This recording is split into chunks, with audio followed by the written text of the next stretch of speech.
It was supposed to be just another rainy afternoon at the shelter.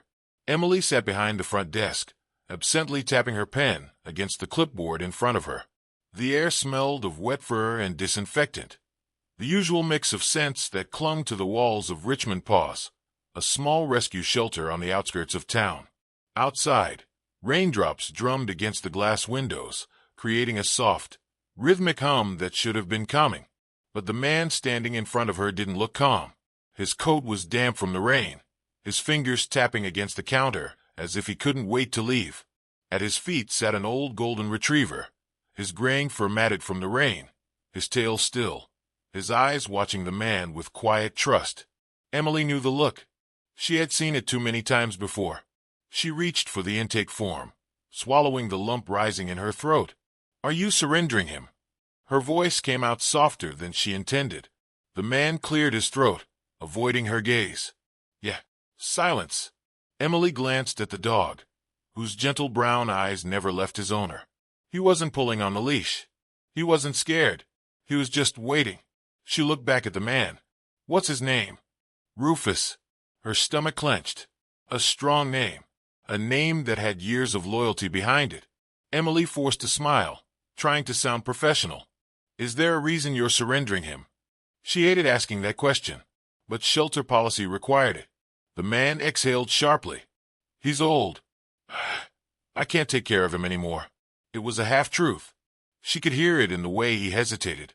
But Rufus didn't know that. The old dog tilted his head slightly, as if waiting for his owner to say something else, something that would explain why he was here, why the leash was being handed over to a stranger. But no explanation came. The man signed the papers quickly, barely looking at them.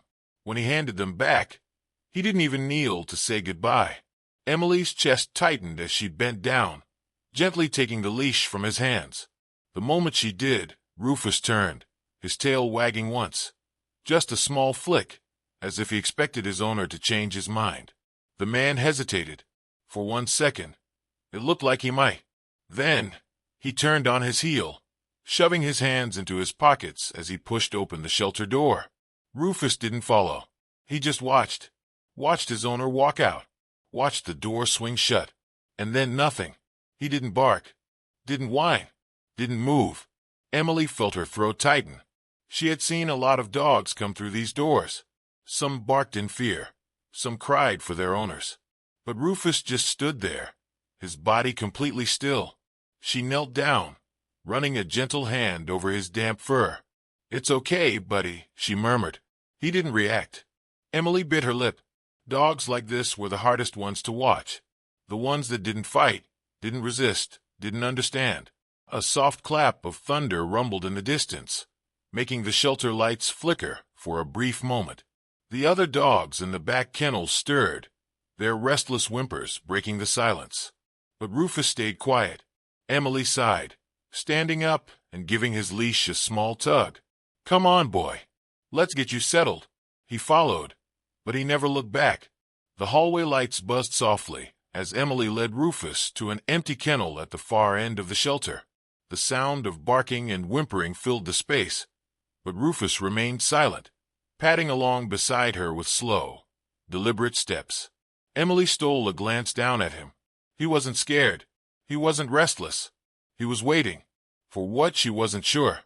Maybe for his owner to walk back in and take him home. Maybe for this to be a mistake. She swallowed hard as she unlatched the kennel door and stepped aside. "Go ahead, buddy." Rufus hesitated. He peered inside. The small cot, the water bowl, the blanket in the corner. The space wasn't unfamiliar. He had lived in a house once. A warm house, with familiar scents and a routine that made sense. Now he was here. After a long pause, he stepped inside and lowered himself onto the blanket. Not curled up, not adjusting to get comfortable, just lying there, stiff and unmoving, staring at the floor. Emily sighed, crouching outside the kennel. "You don't understand what's happening, do you?" Rufus didn't blink. She chewed on her lip, watching the way his paws were positioned, neatly tucked, like he was still waiting for a command that wasn't coming. Dogs weren't supposed to act like this. Some fought against the leash. Some barked frantically. Some wagged their tails at anything that moved. But Rufus was different. He wasn't broken. He wasn't scared. He was loyal. Too loyal. Emily rubbed her temples, the familiar frustration creeping in. This was the part she hated. Watching good dogs wait for people who were never coming back. Her thoughts were interrupted by the sound of the front door opening. "Em?" A familiar voice rang out. She turned to see Carla, her co-worker, shaking rain off her coat. Her short dark hair was damp, and she carried a box of paperwork under one arm, a coffee in the other. "You're in early," Carla said, setting the coffee down on the counter. Emily nodded, standing up. "Yeah, we had a new intake." She motioned toward Rufus' kennel. Carla's eyes softened as she took in the golden retriever. "Oh no, another senior." Emily exhaled. "Yeah, his name's Rufus." Carla knelt down by the kennel, watching the dog closely. She didn't reach for him, didn't make any sudden moves. She had been doing this long enough to know when a dog needed space. But after a few seconds, she murmured, "You're waiting, huh?" Rufus flicked an ear. Carla smiled, but it was sad. "Yeah, they always do." Emily leaned against the counter, arms crossed. His owner barely looked at him when he left. Carla sighed.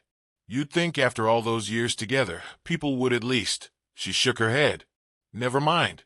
Doesn't matter. He's here now." Emily nodded, but the weight in her chest didn't lift. Rufus wasn't a dog that could just move on overnight. Some dogs adjusted quickly, their tails wagging as soon as they were given a new routine. But Rufus was different. He had spent his whole life devoted to one person, and now that person was gone. Emily knew the shelter couldn't keep him forever. Senior dogs were the hardest to adopt out. People came in looking for puppies, energetic rescues that could grow with their families. No one wanted a dog with a graying muzzle and slow steps, and that thought made her heart ache. She knelt again, pressing her fingers lightly against the kennel bars. "We'll figure it out, buddy." "Okay." Rufus still didn't move, but something in his eyes flickered. Just for a second. Emily saw it, and she wasn't about to give up on him yet. The days passed, but Rufus barely moved. Other dogs barked, whined, or wagged their tails at every person who walked by. Not him. He ate when food was placed in his bowl. He drank water when he needed to. But he never sought attention, never looked hopeful, never tried to get closer. Emily watched him carefully. It wasn't depression, at least, not the kind people thought. Dogs that shut down completely usually lost interest in food or stayed curled in the back of the kennel, avoiding interaction. But Rufus, he was waiting, and that was worse. One afternoon, Carla sat beside Emily in the break room, flipping through adoption applications on her tablet. "We need to do something," she muttered, scrolling past another rejected submission. "No one's asking about him." Emily barely heard her. She was watching Rufus through the window, his head resting on his paws. "He's still hoping his owner will come back," she said softly. Carla sighed. "I know, and it kills me. But if we don't find him a home soon, he's going to get overlooked. Senior dogs don't get picked. They just fade into the background." Emily felt a familiar ache in her chest. She hated that reality. She hated that people wanted cute puppies with boundless energy. That dogs like Rufus, loyal, gentle, devoted, got tossed aside when they weren't convenient anymore. She stood abruptly, grabbing a leash. Carla raised an eyebrow. "Where are you going?" Emily jerked her chin toward the kennels. "We're going outside." The moment the leash clipped onto his collar, Rufus stiffened. His ears perked, his posture straightened. For the first time since he arrived, something changed. Emily swallowed. "He thinks this is it." The thought twisted in her stomach. "He thinks I'm taking him home." She forced herself to stay calm. "Come on, boy. Let's get some fresh air." Rufus stepped forward, not eagerly, not hesitantly, just obediently. Emily led him through the shelter doors into the small, fenced-in yard. The rain had passed, leaving the ground damp and the air crisp. Rufus lifted his head slightly, sniffing the air. Emily crouched beside him. "You can explore, you know. No leash. No rules." Rufus didn't move. Then, his gaze flickered to the parking lot. Emily followed his eyes. The space was mostly empty. except for a few cars in the distance. But Rufus wasn't looking at them. He was staring at the exit. Her chest tightened. He was waiting for his owner to come back. And suddenly, Emily realized the truth. He wasn't just waiting. He was refusing to let himself move on. Her fingers curled into a fist. "He's not coming back, buddy." Rufus didn't react. Emily exhaled slowly. She needed to break this cycle. She pulled out her phone, scrolling through her contacts until she found the one name that stood out. A long shot, maybe. But she had an idea. She hit dial. And as the phone rang, Rufus continued to stare at the empty parking lot, waiting for a man who would never return. The phone rang twice before a familiar voice answered. "Emily? It's been a while." Emily exhaled, gripping the leash tighter as she glanced at Rufus, still watching the parking lot, still waiting. "Hey, Sam. I need a favor." Sam Reynolds had been a veterinarian and behaviorist for over a decade. He had worked with Emily before, helping with tough rescues, dogs with trauma, abandonment issues, or behavioral shutdowns. And right now, Rufus was all three. There was a pause on the line before Sam spoke again. "What's going on?" Emily ran a hand through her hair. "We've got a senior retriever who won't move on. He's not shutting down completely, but he's stuck. He keeps watching the parking lot, waiting for someone who's never coming back." She hated how familiar this felt, watching another dog get discarded like it was nothing, watching them hold onto a loyalty that only existed in their heart. Sam sighed. "That's rough." "I know. And we're running out of time. No one's asking about him." The silence on the other end told her everything she needed to know. Dogs like Rufus were the hardest cases. Finally, Sam spoke. "I can come by tomorrow. Let's see if we can break this." Emily ended the call and pocketed her phone, looking down at Rufus. He hadn't even noticed. She kneeled beside him. "You're really holding on, huh?" Rufus flicked his ears, but didn't turn toward her. And for the first time, Emily felt a knot of frustration form in her chest. "You're a good dog, Rufus," she murmured, "but you're waiting on the wrong person." She gave him a gentle pat before leading him back inside. A new problem the next morning. Sam arrived early, tall, rugged, and always carrying that calm energy that made nervous dogs trust him. Emily met him at the entrance, arms crossed. "Glad you made it." Sam followed her into the kennels, taking in the various dogs jumping and barking in excitement. But when they reached Rufus' kennel, everything went silent. Rufus was exactly where Emily had left him. Sam studied him for a long moment before turning to Emily. "Tell me everything." She filled him in. The way Rufus followed commands but had no reaction. How he refused to get excited. How he still watched the parking lot like he was expecting a ghost. Sam nodded, stepping closer. "Okay, let's test something." He opened the kennel door and snapped his fingers. Rufus' ears twitched, but he didn't move. Sam tried again. "Come on, boy. Let's go." Nothing. Sam sighed. "All right. This isn't just grief. He's conditioned." Emily frowned. "What do you mean?" Sam crouched beside the golden retriever, speaking low. "He's waiting for a command." Emily's stomach dropped. "He's an older dog, right?" Sam continued. "That means he's had years of training. Some dogs, especially those raised by single owners, get so used to a routine that when it's broken, they freeze. They don't know what to do without that one person telling them what comes next." Emily felt a lump rise in her throat. Rufus wasn't just abandoned. He was lost. He didn't know how to function without a job. And the person who gave him that job had walked away without telling him what to do next. She looked at Sam, feeling a familiar burn of anger in her chest. "So, what do we do?" Sam stood up, brushing off his jeans. "We give him a reason to move on." The unexpected test later that afternoon, Emily and Sam brought Rufus to the play yard again. This time, Sam was the one holding the leash. He didn't offer him treats, didn't kneel down to comfort him. Instead, he took a step forward and gave a simple command. "Let's go." At first, nothing happened. Then Rufus moved. Not because he wanted to, but because his training told him to. Sam led him around the yard, giving basic cues: sit, stay, heel. Rufus followed every single one. But there was no spark, no excitement. Emily clenched her jaw. This isn't enough. Sam nodded. He's obeying, not engaging. That's the difference. Emily turned to Sam. So what now? Sam watched Rufus for a moment before speaking. We find out what he loved before, and we use it to remind him that life isn't over yet. Emily blinked. How do we do that? Sam grinned. Simple. We find someone who knew him before everything fell apart. Emily stared at him.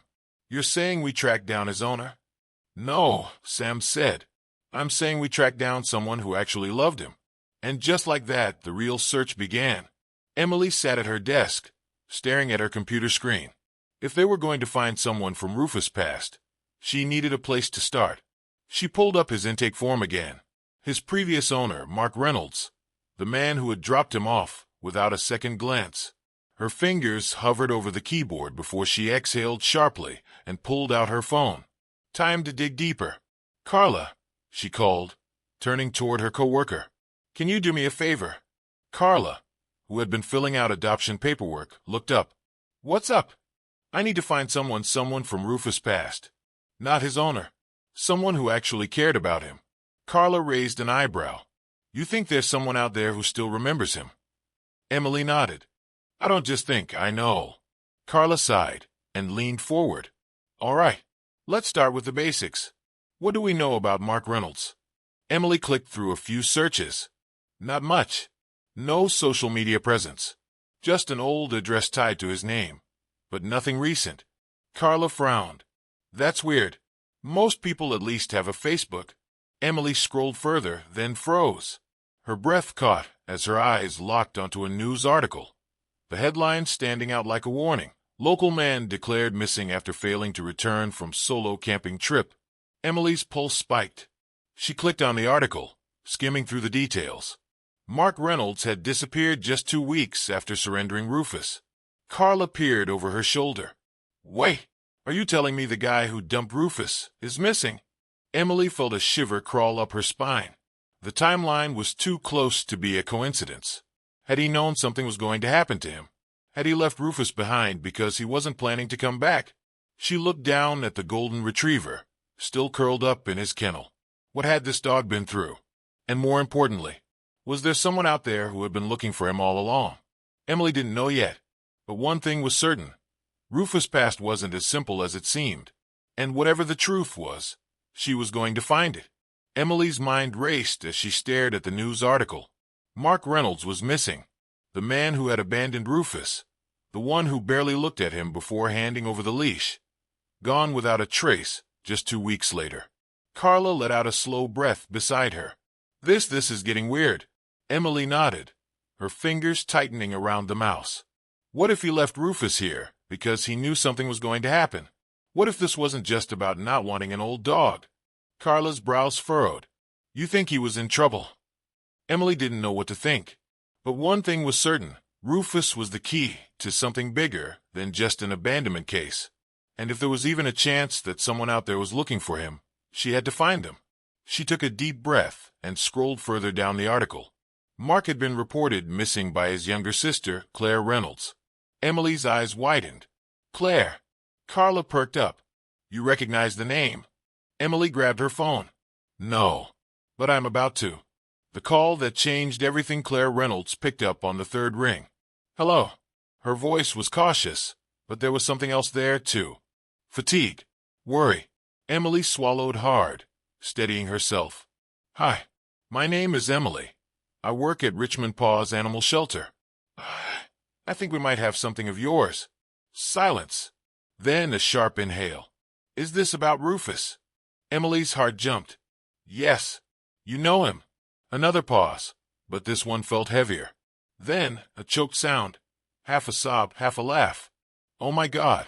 I've been looking for him. Emily gripped the phone tighter. He's here. He's safe. A ragged breath came through the line. Can I see him? Claire's voice broke. I thought he was gone forever. Emily's throat tightened. Come now. Please. Claire didn't hesitate. I'm on my way. The reunion. But not how Emily expected. 20 minutes later, Emily stood in the front of the shelter, heart pounding as she watched a car pull into the lot. The driver's door opened, and a woman in her mid-30s stepped out, her face pale, eyes red-rimmed with exhaustion. The moment Claire laid eyes on Rufus, standing in the lobby, she let out a gasping sob. Rufus! Rufus' ears flicked up. Emily held her breath, waiting. Would he recognize her? Would he react? For a second, nothing happened. Then, Rufus took a step forward, and another. Then he ran. Not in confusion, not in hesitation, in recognition. Claire dropped to her knees, just as the golden retriever barreled into her arms. She let out another sob as she buried her face in his fur, hands gripping him as if she was afraid he'd disappear. I thought you were gone," she whispered, her voice shaking. Rufus leaned into her, his tail wagging, not frantic, but steady, strong, a sign that for the first time in weeks he was home. Emily swallowed the lump in her throat, exchanging a glance with Carla. This wasn't just an emotional reunion. This was the moment Rufus had been waiting for. And yet, Emily could see it in Claire's eyes. The joy was real, but so was the fear. Something was still wrong, and Emily was about to find out exactly what. Claire clung to Rufus, her fingers buried deep in his golden fur. Tears streaked her face, but there was relief in her eyes. A deep, aching relief. Emily let them have their moment. She had seen a lot of reunions before, but this one felt different. It wasn't just about finding a lost dog. It was about getting back something that should have never been taken away. Finally, Claire pulled back, her hands shaking as she cupped Rufus' face. His tail thumped against the floor, slow and steady, a quiet reassurance. "I thought I'd never see you again," Claire whispered, pressing her forehead to his. Emily cleared her throat gently. "Claire, what happened?" Claire exhaled, rubbing at her eyes before looking up. And there it was, the hesitation. The truth wasn't simple. She took a breath. "Rufus was mine. Has been since he was a puppy. I trained him as a therapy dog. We worked together for years at assisted living centers, hospitals. He was everything to me." Emily nodded, listening intently. Claire's hands tightened around Rufus' fur. "But my dad, Mark, he never liked it. He always thought Rufus was just a dog." Her lips pressed into a thin line. "When I had to leave for a job out of state for 6 months, I left Rufus with him. I thought he'd be safe." Her voice cracked. Emily's stomach dropped. Claire swallowed hard. "But when I came back, Rufus was gone. My dad told me he'd run away." She let out a bitter laugh, her eyes glistening. "I searched everywhere. Shelters, lost dog reports. I never stopped looking. And all this time," her jaw clenched, "he dumped him here." Emily felt a wave of anger rise in her chest. Mark hadn't lost Rufus. He had lied. Carla shifted uncomfortably. "Claire, do you know why your dad, why he—" Claire let out a slow, shaky breath. "I think I do." She turned, meeting Emily's gaze. "My dad wasn't just some old man abandoning a dog he didn't want."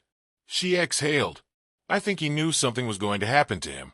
Emily's pulse jumped. Claire continued, voice barely above a whisper.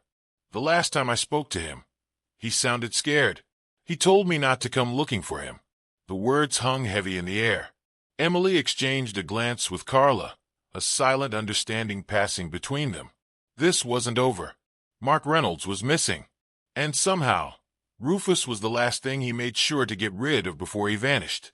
But why? And more importantly, was he ever coming back? Claire sat on the floor of the shelter lobby, her arms still wrapped around Rufus. Even after all the time that had passed, he still fit perfectly against her, like he had never left. But now, she knew the truth. Her father, the man who had raised her, the man who had lied to her, was missing. And the last thing he had done before disappearing was get rid of Rufus. Emily sat across from her, watching carefully. There was relief in the air, but also a lingering tension. Claire sniffled and wiped her face. "I can't believe this," she whispered. "All this time, I thought I lost him. But my dad, he—" Her voice broke again. Emily hesitated before speaking. "Claire, I don't think your dad abandoned Rufus because he didn't care." Claire let out a bitter laugh. "Then why did he do it?" Emily exchanged a glance with Carla, then sighed. Because he was protecting him. Claire's eyes widened. Emily continued, "Think about it. He could have left Rufus anywhere. Dumped him on the street. Let him fend for himself. But he didn't. He brought him here. To a shelter where he knew he'd be safe. And then," she hesitated. "Then he vanished." Claire's brows furrowed, her fingers tightening in Rufus' fur. "I don't know what my dad was caught up in," she murmured, shaking her head. "But if he thought getting rid of Rufus would keep him out of it," she swallowed. "Then I don't think he was planning to come back." Silence filled the room. Emily watched as Claire wrestled with the truth. The relief of finding Rufus. The heartbreak of losing her father in a way she never expected. Finally, Claire exhaled. A long, slow breath. "I don't know what happened to him," she admitted. "And maybe I never will." She turned to Rufus, stroking his graying fur. "But I do know one thing." She looked up at Emily, her expression clearer, stronger than before. "I'm taking him home." Emily felt a warmth spread through her chest. After everything, Rufus was finally going where he belonged. But before she could say anything, Carla cleared her throat. Actually, Carla gave Emily a meaningful look before turning back to Claire. "There's one more thing we need to talk about." Claire frowned. "What?" Emily hesitated, but then stood and gestured toward the reception desk. "Come on. Let's get Rufus settled, and we'll explain." A new beginning, but a difficult decision. A few minutes later, Claire sat at the reception desk, Rufus curled up at her feet, his body pressed close like he never wanted to be apart from her again. Emily slid a file toward her. "Before we can finalize his adoption, we need to go over a few things." Claire's brows furrowed. "Like what?" Emily glanced at Carla before continuing. "Rufus is an older dog. He's in good shape for his age, but he has arthritis in his back legs and some mild heart issues." She hesitated. "That's why we need to make sure you're ready for the commitment." "Because senior dogs." Claire straightened. "I know what senior dogs need." Emily nodded slowly. "Then you know that he's going to need more vet visits, special care, maybe even medication down the line." Claire reached down, running a hand through Rufus' fur. Her expression softened. "I don't care what it takes," she said. "I lost him once. I'm not losing him again." Emily studied her for a moment, then smiled. "Then let's make it official." She slid the adoption paperwork across the desk, and as Claire signed her name, Rufus lifted his head and pressed his nose into her lap. He knew. He was finally going home. The paperwork was signed. Rufus was officially Claire's again. Emily let out a slow breath as she watched Claire kneel beside him, her fingers brushing over his golden fur like she was memorizing the moment. "I should have fought harder," Claire whispered. "I should have known my dad was lying." Emily crouched next to her. "You couldn't have known." Claire exhaled. "I know, but I do now." She looked at Rufus, her voice steady. "And I won't fail him again." Rufus blinked at her, then pressed his head against her chest. It was the closest thing to an answer she would get, but it was enough. Emily felt a tightness in her throat. This was why she did this job. For moments like this. For dogs like Rufus. Claire wiped her face, then looked up with a small smile. "Thank you. For everything." Emily smiled back. "Take care of him." Claire glanced down at Rufus, his tail swishing lazily against the floor. "He's taken care of me more than I've ever taken care of him." Then, with one last nod, she stood and led Rufus toward the exit. Emily and Carla followed them to the door, watching as Rufus stepped outside. For the first time, he didn't look back. He wasn't waiting anymore. He was going home. 1 week later, Emily was finishing up paperwork when her phone buzzed. A message from Claire. She opened it, and her heart warmed instantly. A photo of Rufus, curled up on a couch, eyes half closed, with a soft blanket draped over him. A second photo followed, Rufus sitting beside an elderly woman in a wheelchair, tail wagging, as she stroked his fur. The caption, "Back where he belongs. Thank you for bringing him home." Emily stared at the message for a long time before smiling. Then, with a full heart, she turned off her phone and got back to work, because there were still more dogs waiting for their second chance.